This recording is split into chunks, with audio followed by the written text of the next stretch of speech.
Hello la team, j'espère que tout le monde va bien. Dans quelques semaines, je vais devoir vivre dans la peau d'une gauchère. Moi, une droitière depuis toujours, je me suis interrogée sur la facilité à vivre dans ce monde fait pour des droitiers. Imaginez un monde où 90% des outils, des poignées de porte ou des instruments de musique ont été conçus pour vous ignorer. Bienvenue dans la peau d'un gaucher. Question d'ordre général. Pourquoi certains d'entre nous sont droitiers et d'autres gauchers? C'est là une question fascinante qui mélange génétique, développement cérébral et une petite dose de mystère. On estime qu'environ 90% de la population mondiale est droitière, une proportion qui est restée étonnamment stable, et ce, depuis la préhistoire. Je me suis donc intéressée au sujet, et voici les raisons principales pour lesquelles nous avons une main forte. Le facteur principal est l'organisation de notre cerveau, appelée latéralisation. Chez la majorité des humains, l'hémisphère gauche contrôle la partie droite du corps et inversement. L'hémisphère gauche est généralement dominant pour le langage et la motricité fine. Puisque ce côté du cerveau est souvent le centre de commande principal, la main droite devient naturellement plus habile. Il n'existe pas un seul gène du gaucher, mais plutôt un ensemble complexe de variations génétiques. Si vos deux parents sont gauchers, vous avez environ 25% de chances de l'être aussi. C'est un chiffre significatif, mais cela prouve que l'ADN ne fait pas tout, sinon les vrais jumeaux seraient tous, soit tous les deux droitiers, soit tous les deux gauchers, ce qui n'est absolument pas le cas. Alors pourquoi ne sommes-nous pas tous à 50-50 ? Les chercheurs pensent que c'est une question d'évolution sociale. Dans une société où l'on partage des outils, comme les ciseaux, les haches, les instruments, il est plus efficace que tout le monde utilise la même main. Cela a poussé l'humanité vers un côté dominant unique qu'on appelle la coopération. Pour autant, le gaucher a des avantages car il a survécu à la sélection naturelle, car il possède un effet de surprise, notamment dans les combats ou les sports. Comme on s'attend à ce que l'adversaire soit droitier, le gaucher a une avance tactique. Il est à noter que tout se joue très tôt. Des échographies ont montré que dès la 8e semaine de grossesse, la majorité des fœtus préfèrent sucer le pouce droit plutôt que le gauche. Cette préférence semble liée à l'asymétrie de la moelle épinière avant même que le cerveau ne soit totalement connecté aux membres. Pendant longtemps, on a forcé les gauchers à écrire de la main droite, ce qu'on appelait les gauchers contrariés, car la main gauche était mal vue culturellement. Heureusement, on sait aujourd'hui que forcer ce changement peut perturber l'apprentissage et la coordination. Alors, être gaucher dans un monde conçu pour les droitiers, je pense particulièrement aux ciseaux, aux ouvre-boîtes. Cela ressemble parfois à un parcours du combattant, mais cela s'accompagne de bonus cognitifs et physiques assez uniques. Les gauchers ont tendance à posséder un corps calleux. C'est ce faisceau de fibres nerveuses qui relie les deux hémisphères du cerveau, qui serait donc plus développé.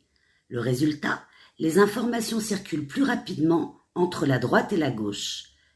L'avantage, une meilleure capacité à traiter des informations multiples simultanément et une pensée plus holistique, c'est-à-dire voir l'ensemble d'un problème plutôt que seulement les détails.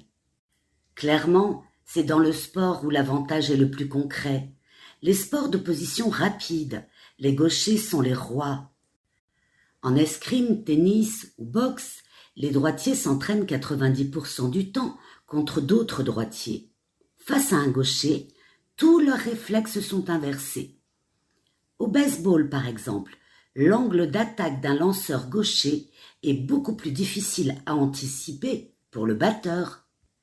Plusieurs études suggèrent que les gauchers sont surreprésentés dans les domaines artistiques et de l'innovation. Ils utilisent davantage la pensée divergente, c'est-à-dire la capacité à générer plusieurs solutions créatives pour un seul et même problème. Comme ils ont dû s'adapter toute leur vie à des objets non adaptés, leur cerveau est devenu très flexible pour trouver donc des alternatives. Il y a un autre avantage, plus rare mais médicalement fascinant. Puisque les gauchers ont souvent leurs fonctions, comme le langage, réparties de manière plus équilibrée entre les deux hémisphères, ils peuvent parfois récupérer plus vite d'une lésion cérébrale. Si un côté est touché, l'autre prend le relais plus facilement que chez un droitier très latéralisé. Voici quelques noms de gauchers célèbres: Leonardo da Vinci en arts et sciences, Rafael Nadal en tennis, Marie Curie en sciences, Jimi Hendrix en musique. On prétend souvent que les gauchers sont plus nuls en maths ou au contraire des génies. En réalité, les études montrent surtout qu'ils sont bons en résolution de problèmes complexes et en géométrie spatiale. Dans le règne animal, c'est là aussi tout aussi fascinant, car contrairement à nous, les animaux ne subissent pas la pression sociale d'utiliser la main droite. Chez eux, c'est du pur instinct et de la biologie. Alors que les humains sont droitiers à 90%, le règne animal est beaucoup plus équilibré, même si chaque espèce a ses petites habitudes. Des études scientifiques ont montré une tendance amusante. Chez les chats, les mâles ont tendance à être gauchers, les femelles, elles, droitières. Les kangourous, quant à eux, sont de vrais gauchers. C'est l'exception qui confirme la règle. Les kangourous sauvages sont presque tous gauchers, à environ 95%. Ils utilisent la main gauche pour faire toilette, manger ou ramasser des branches. C'est l'une des seules espèces, avec l'humain, à avoir une préférence aussi marquée à l'échelle de toute la population. Les perroquets, quant à eux, sont très latéralisés. La majorité d'entre eux préfèrent utiliser leur patte gauche pour tenir leur nourriture pendant qu'ils la décortiquent avec le bec. Cette préférence est liée à la façon dont le cerveau traite les informations visuelles et motrices. Même les géants ont leur préférence. Un éléphant peut être droitier ou gaucher de la trompe. On le remarque à l'usure de leur défense. Celle qu'ils utilisent le plus pour creuser ou écorcer les arbres est souvent plus courte et plus émoussée que l'autre. Tout comme pour nous, c'est une question d'économie d'énergie pour le cerveau. En confiant une tâche répétitive à un seul côté du corps, le cerveau crée des circuits neuronaux plus rapides et plus précis. Dans la nature, ne pas hésiter entre la gauche et la droite pour s'enfuir face à un prédateur peut sauver une vie. Même les homards ont une pince dominante, ce qu'on appelle la pince broyeuse, et les baleines bleues ont tendance à rouler sur le côté droit pour manger. Il est donc fou de voir que la latéralité est partout dans la nature. Donc vous l'aurez compris, la latéralisation sert à économiser de l'énergie cérébrale en spécialisant un membre pour des tâches précises. Donc, que l'on soit gaucher ou droitier, ce n'est pas une simple habitude, c'est l'organisation même de notre système nerveux.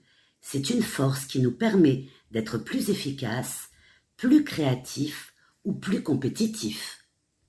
Finalement, être gaucher dans un monde de droitiers, ce n'est pas être maladroit, c'est simplement être l'exception qui confirme la règle de l'évolution. Je vais donc m'employer dans les prochaines semaines à faire fonctionner mon hémisphère droit pour donc faire travailler mon côté gauche. Voilà, j'espère que la thématique vous a plu, qu'elle vous aura intéressé. Elle est très personnelle cette semaine, je vous l'accorde. Si elle vous a intéressé, merci à la droite comme à la gauche de bien vouloir liker, partager, commenter et vous abonner si ce n'est fait. Et vous tous, les droitiers, les gauchers, une petite recommandation. Soyez sages, mais pas trop.